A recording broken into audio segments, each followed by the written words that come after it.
terhadap Ketua KPK Firly Bahuri ke Polda Metro Jaya. Nah, tapi saya juga membaca nih ada keinginan dari saya tidak tahu nih karena menyampaikan komisioner KPK Gufron. Nah, ini menyebutkan bahwa akan menjalani pemeriksaan, tapi kemungkinan mungkin saya revisi, saya ralat. Ini disampaikan oleh Direktur Reserse Kriminal Polda Metro Jaya yang menyebutkan kemungkinan pemeriksaan ini dilakukan oleh Bareskrim, tapi kasus tetap ditangani oleh Polda Metro Jaya. Nah, kita akan coba dalam ini ada Bang Alphonse Kurnia Palma, beliau ini praktisi hukum. Saya tambahkan mungkin praktisi hukum senior beliau ini. Enggak lah, masih junior saya. Masih banyak belajar yang senior-senior sebenarnya. Sehat ya Bang ya? Sehat, alhamdulillah. Dan juga ada Yudi Purnomo Harahap, mantan penyidik KPK. Selamat pagi, Mas Yudi. Selamat pagi Mas Yudi, assalamualaikum. Selamat pagi Bang Alphonse. Oke. Mas Yudi. Oke, saya ingin ke Bang Alphonse lebih dahulu, Bang. Ya. Direktur Reserse Polda Metro Jaya mengatakan pemeriksaan kemungkinan dilakukan di Bareskrim, bukan di Polda Metro Jaya, tapi kasus tetap ditangani di Polda Metro Jaya. Komentar Anda, apakah ini menjadi hal yang lazim atau tidak lazim? Ya lazim aja sih sebenarnya gitu ya. Karena kan kepolisian itu kan satu. Kan gitu kan? Satu ya, oke. Kepolisian satu kan sebagai suatu institusi kan. Tapi dilaporkan kan ke Polda Metro Jaya. Ya nggak apa-apa. Kecuali kalau misalnya ada istilahnya ini dilimpahkan ke Mabes Polri misalnya. Enggak, itu artinya kan itu diambil alih nah, kan. Itu. Ini kan sebenarnya bila tempat pemeriksaannya itu ada di Mabes Polri kan gitu kan. Iya. Nah, diperbolehkan ya berarti ya. Bicara soal azasnya bagaimana? Azas keadilan, azas itu. Kenapa terlalu cepat kayak saya? Prinsip dasarnya begini. Orang itu kan diperiksa dalam kondisi yang paling nyaman. Ya. Kan gitu kan. Itu makanya pertanyaan pertama di dalam BAP itu apakah sehat? Ya. Kan gitu kan. Kalau nggak sehat berarti kita nggak nyaman dong untuk menjawab kan. Apalagi kalau misalnya ada tekanan-tekanan. Nah, untuk menghindari itu, apalagi kan ini kan sudah ada permintaan dari Kapolri sendiri gitu kan untuk bisa dilakukan secara profesional gitu kan. Nah, jadi itu bisa-bisa saja. Dan lagi pula begini sebenarnya. Pidana itu ibarat mempergunakan pisau yang bermata dua.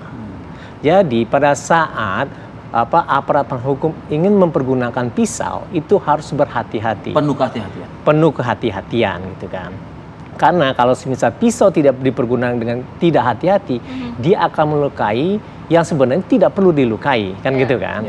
Nah, itu prinsip dasar dan nilai dasar yang ada dalam hukum dan terutama dalam pidana pada saat ini gitu kan.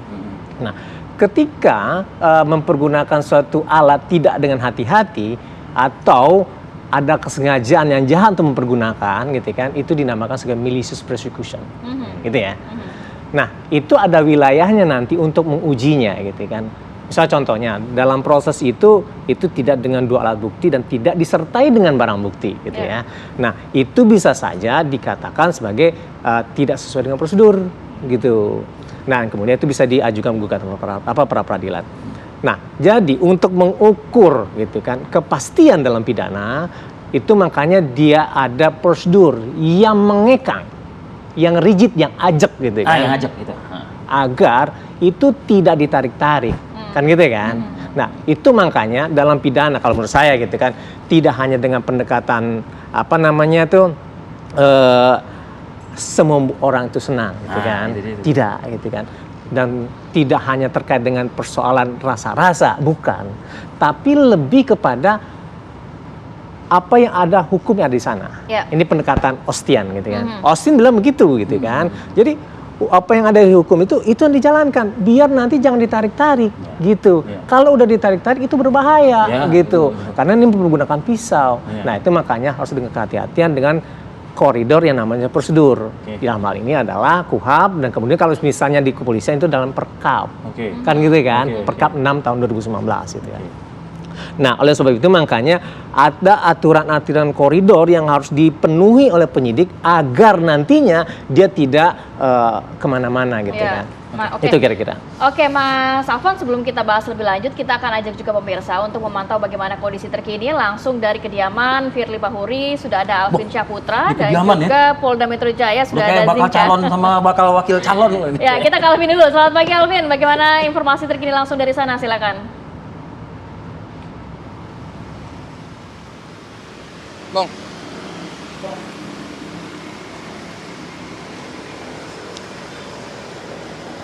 Ya, Alvin. Ya Selamat baik, pagi, silakan Arif informasinya. dan Rati dan juga pemirsa, memang pagi ini Ketua KPK Firly Bahuri akan dilakukan pemeriksaan sebagai saksi di Polda Metro Jaya. Dan memang menurut Dirkrimsus Polda Metro Jaya Kombes Ade Safri, memang pada Senin kemarin 23 kemarin memang pihak Polda Metro Jaya sudah menerima surat dari KPK terkait dari pemanggilan Firly Bahuri. Memang Firly Bahuri nantinya akan dilakukan pemeriksaan di jam 10 pagi ini, tepatnya di Tipikor Bareskrim Polri. Dan memang tepat di belakang saya memang merupakan komplek dari Firly Bahuri, tepatnya di radius sekitar 500 meter. Dan juga tadi kami mendapatkan informasi dari pihak pengaman, memang dari Firly Bahuri masih berada di rumah dan juga masih belum keluar untuk melakukan pemeriksaan. Dan juga tadi untuk komplek dari Firly Bahuri sendiri kami juga masih belum bisa mendekat karena memang dijaga oleh dari pihak pengaman. Dan juga tepat kami berdiri di belakang kami memang merupakan jalan yang nantinya akan dilewati oleh Firly Bahuri untuk menuju ke Bareskrim Polri untuk melakukan pemeriksaan. Dan kami juga akan terus melakukan update kepada pemirsa semua untuk apakah nanti Firly sudah berjalan untuk menuju ke Bareskrim atau belum. Dan juga nanti yang kita ketahui bahwa sebelumnya Firly Bahuri diduga bertemu dengan Syahrul Yassin Limpo tepatnya di GOR Jakarta Barat, yang dimana memang di pertemuan itu diduga melanggar kode etik dari peraturan KPK, yang dimana insan KPK dan juga orang yang berperkara di KPK itu bertemu. Dan juga diduga Firly Bahuri itu melakukan pemerasan kepada mantan Kementerian dari Pertanian Syahrul Yassin Limpo. Demikian, kembalikan ke studio. Baik, Alvin Syahputra, saya bergeser ke Polda Metro Jaya. Ada Zinka, ya, reporter kami di lokasi. Zinka, laporan Anda. Selamat pagi Arif, Rati dan juga pemirsa. Saat ini di Polda Metro Jaya belum ada terlihat tanda-tanda akan dilakukannya pemeriksaan Firly Bahuri, dikarenakan memang Firly Bahuri rencananya akan dilakukan pemeriksaan di Polda Metro Jaya pada hari ini tepatnya pukul 10 pagi. Sebelumnya pemirsa, perlu saya kabarkan bahwa pemanggilan ini merupakan pemanggilan ulang atau pemanggilan kedua, yang sebelumnya Firly mangkir dari pemanggilan pertama yang tepatnya pada tanggal 20 kemarin.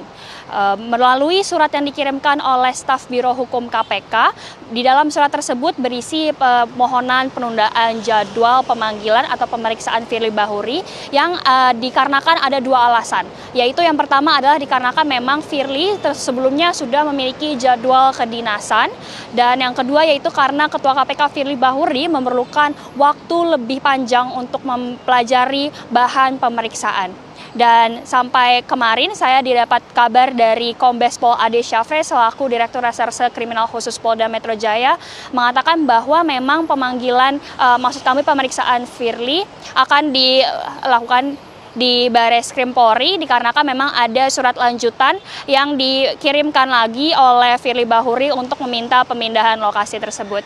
Sekian, kembali ke studio Arif dan Rati.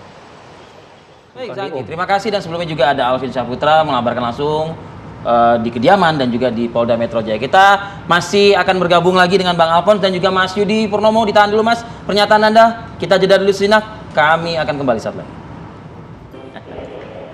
Baik, kembali lagi di Apa Kabar Indonesia Pagi. Saya mau ke Mas Yudi. Mas Yudi, kasus ini dengan ada dugaan pemerasan oleh pimpinan KPK ini menjadi taruhan besar untuk integritas KPK dan juga kepercayaan publik pastinya ya. Catatan dari Anda yang memang pernah berada di internal KPK seperti apa? Ini kalau hari ini juga Ketua KPK ini tidak hadir, berarti memang apakah boleh ada panggilan paksa atau bagaimana? Atau memang harus dinonaktifkan selama proses ini berlangsung atau bagaimana? Ya, pertama ya tentu ketika yang bersangkutan pada hari ini tidak datang, itu makin akan memalukan bagi KPK. Kenapa? Karena kalau kita lihat di pemberitaan, surat bahwa Firly Bahuri hari ini akan datang, kemudian meminta untuk diperiksanya di Bareskrim Mabespori, itu kan dari pimpinan KPK, artinya secara resmi institusi gitu. Kalau misalnya dia tidak datang, entah mau dibawa kemana lagi muka dari KPK seperti itu. Jadi saya berharap bahwa surat yang semalam dikirimkan dan kemudian sudah disetujui ya untuk diperiksa di Mabespori gitu ya, walaupun saya masih bingung juga gitu ya, kenapa mintanya di Mabespori, padahal saksi-saksi yang lain itu kan di Polda Metro Jaya seperti itu. Apa yang ditakutkan gitu kan? Tapi saya melihat bahwa ya ini salah satu tingkah laku dari saksi lah, dan saya pikir penyidik Polda Metro Jaya sudah profesional dan juga sudah mengakomodir. Yang penting adalah yang bersangkutan hari ini datang dan kemudian oleh penyidik ya akan diperiksa sebagai saksi untuk mengkonfirmasi temuan-temuan yang ada yang telah mereka dapatkan ya dari saksi-saksi yang lain, dari barang bukti, dari dokumen. Jadi menurut saya bahwa sekarang yang penting ya Firly Bahuri datang kemudian diperiksa. Itu saja dulu permasalahan bahwa diperiksanya di Mabespori. Saya pikir itu adalah hal yang teknis lah. Yang penting bagaimana kita bisa mendapatkan keterangan dari Firly Bahuri. Karena memang saya melihat dari banyaknya saksi yang sudah diperiksa ya 50-an lebih seperti itu, kita akan mengerucut gitu kan. Kita akan sampai di ujung penyidikan yaitu menemukan tersangkanya. Seperti itu, Mbak. Mas Yudi, sebagian pihak loh nih mengatakan gerak cepat kepolisian ya dengan menindaklanjuti kasus ini. Tapi di satu sisi juga kita menunggu juga ya gerakan cepat dari Dewas atau Dewan Pengawas KPK. Komentar Anda dong sedikit soal ini. Ya, saya pikir kenapa kepolisian dalam hal ini Polda Metro Jaya penyidiknya bisa cepat ya memeriksa banyak, karena kotak Pandoranya sudah terbuka ya, artinya bukti-buktinya sudah didapatkan gitu kan, jadi lebih mudah gitu dibandingkan dengan ketika saksi-saksi kemudian alat bukti yang lainnya itu susah didapatkan gitu. Jadi saya pikir kalau penyidikan ini kan terkait dengan pidana. Nah, bagaimana dengan Dewas? Saya dari awal menyatakan bahwa ketika pidana sudah berlangsung gitu kan terhadap dugaan pemerasan oleh pimpinan KPK, sebenarnya Dewas itu lebih baik tunggu dulu gitu ya. Kenapa? Karena mereka hanya etik gitu ya. Dan dari beberapa putusan etik Dewas pun juga banyak yang kecewa ya, termasuk saya gitu. Terakhir pimpinan KPK malah divonis bebas etiknya gitu. Jadi melihat juga aturan Dewas juga per Dewas bagi pimpinan KPK, ketika pun dia kena yang sanksi paling berat gitu ya, itu hukumannya hanya disuruh mengundurkan diri ya, bukan dipecat gitu kan. Jadi artinya nggak banyak lah yang bisa dilakukan. Nah, kalau terkait dengan apakah Firly Bahuri nanti akan berhenti sementara ya sesuai dengan aturan ya, pasti ketika dia menjadi tersangka pasti akan diberhentikan sementara. Nah, sekarang kan tentu dia belum bisa diapa-apain ya, kecuali kalau dia sendiri gitu ya tiba-tiba mengatakan mengundurkan diri. Nah, itu baru bisa gitu. Tapi secara aturan pimpinan KPK hanya bisa diberhentikan sementara gitu ya kalau dia itu menjadi tersangka. Kalau bukan atas keinginan diri untuk mengundurkan diri misalnya, ya itu tidak bisa. Seperti itu, Mas. Saya mau ke Mas Alfon. Mas Alfon, informasi terkini kabarnya juga Kejati dari DKI Jakarta ini sudah dilibatkan juga. Ini sudah dilibatkan dalam kasus ini, artinya Kejati sudah menerima SPDP dan jaksa sudah dilibatkan. Artinya ini seperti apa, Mas? Dan kemudian tadi dikatakan kalau dari Dewas kan memang sanksinya ini kan hanya pemecatan. Sedangkan kalau dalam Undang-Undang KPK sendiri kan ada pidananya 5 tahun penjara kalau tidak salah ya. Artinya apa tadi? Jadi gini, pertama-tama ini kan pelaporan terhadap pasal 12E kecil, 12B besar dijuntukan kepada 11 dan pasal 65 ya. Itu pemerasan dan kemudian itu dinamakan kursus atau berlanjut gitu ya. Itu suatu konteks dulu ya. Konteks yang kedua gitu ya, apakah pemerasan itu bisa dijadikan suatu sandaran dengan bukti-bukti adanya foto, kan gitu kan? Walaupun dibantah. Ya, foto tersebut gitu kan hadir pada saat bulan Oktober juga kan di awal-awal gitu kan. Dan itu kan menyatakan bahwa ada pertemuan, gitu ya. Tapi itu kondisinya masih sebagai circumstance evidence atau bukti tidak langsung. Pertanyaan begini, apakah foto itu akan menerangkan secara langsung adanya pemerasan? Perkara ini, gitu. Yang gitu kan. Untuk membulatkan unsur yang ada di dalam 12 E kecil dan 12 B besar, Jo 11 dan kemudian kepada 65 gitu kan bisa bulat. Itu dulu sebenarnya gitu kan. Itu relatif masih pertanyaannya secara mendasar gitu kan gitu. Nah, untuk itu makanya kita mengkaji gitu kan. Ini kan kalau nggak salah Dumasnya di 12 Agustus 2003. 2023 gitu ya. Sprindidik 21 Agustus 2023. Sprindik yang dikatakan tadi ya, itu mengikutsertakan jaksa gitu ya. Di 6 Oktober 2023. Di situ dibentuklah yang namanya tim jaksa peneliti. Gitu ya.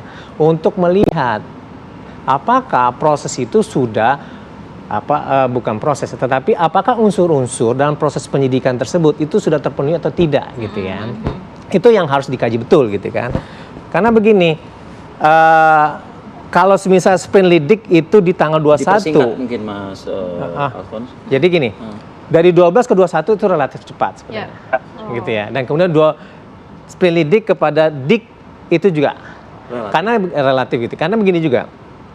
Di 2 Agustus itu gitu kan di lidik itu butuh waktu panjang loh untuk bisa menghubungkan gitu kan dalam konteks betul terjadinya dugaan tindak pidana dengan adanya suatu foto tersebut gitu ya. Kan? Nah, kalau misalnya foto itu bisa menggambarkan apa saja. Dia bisa mengasumkan apa saja. Belum tentu membuktikan pemerasan. Harusnya kan misal contoh apakah betul ada dana. Kalau misal dana ke mana? Nah, misalnya dari pihak-pihak yang dipanggil, itu saya melihatnya Dumas. Itu lebih kepada pasal 36. Gitu kan? Bukan kepada pasal-pasal yang lainnya. Nah, karena saya lihat di sini dan pemberitaan itu pasal 12 gitu kan, masih jauh jadinya gitu kan. Dan kemudian sprindik ini atau memang harus dipercepat karena memang ada 30 hari batasan dalam Perkap nomor 6 tahun 2019 itu sendiri gitu kan, dan wajib bagi yang bersangkutan untuk menghadirinya. Nah, gitu. itu poin penting ya. Kita nantikan apakah yang bersangkutan hadir pada hari ini begitu ya. Terima kasih banyak Mas Alphonse sudah berbagi informasi dan hadir pada pagi hari ini. Sehat selalu. Dan kita juga akan memantau bagaimana kondisi di Barreskrim Polri. Sudah ada Vena Kintan. Vena, silakan.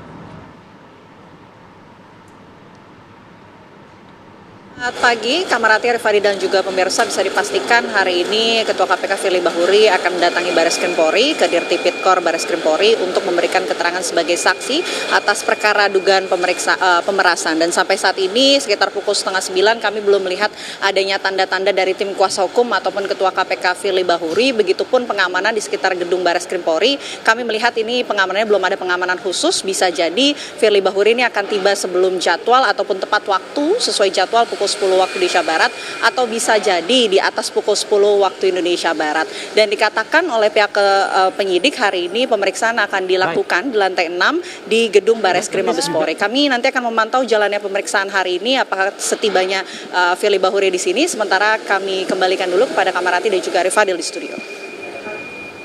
Baik, terima kasih Vena Kintan mengabarkan langsung dari Barreskrim Polri di Jakarta.